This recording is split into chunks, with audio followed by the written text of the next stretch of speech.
Right, I'm going to start you off with a really simple design which would be great for your Christmas table, a wedding table, a dinner party outside. And it's just using a candle in a beautiful raised fruit bowl.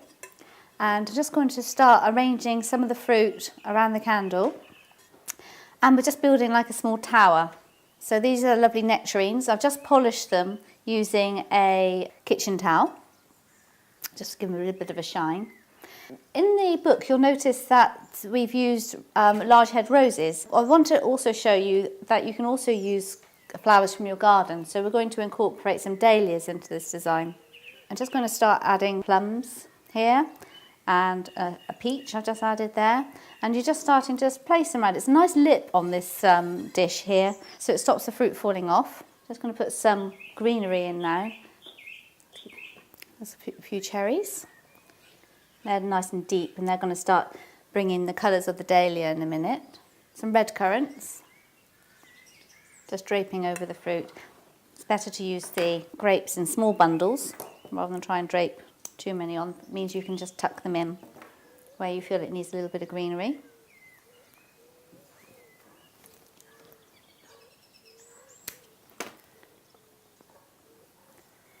And I'm just going to add a few of the dahlias in, just cutting the stems at a nice angle and placing them in. And these are fresh out of the garden today. And dahlias do last a long time. They're quite a delicate flower, but they will hold up nicely for you. I'm just going to put a few of the, got some smaller head roses. So in the book you'll notice that we've used some rather large head and red roses, and these are cut slightly small, just to show you the difference it makes. You know, you don't always have to get the exact, you can just want to show you how these designs can be adapted if you haven't got the exact material that we have in the book. And just one other thing, just to finish this design off, I just want to add a little bit of the clematis. It's a really pretty dark stem, just to link the colours through.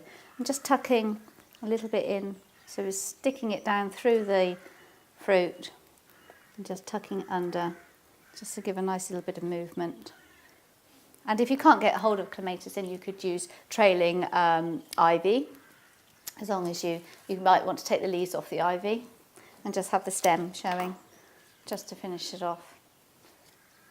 Just move that there, put that around there, tuck it around the candle a little bit. The other thing you can do, you can use little phials of water. You want them to last a few days.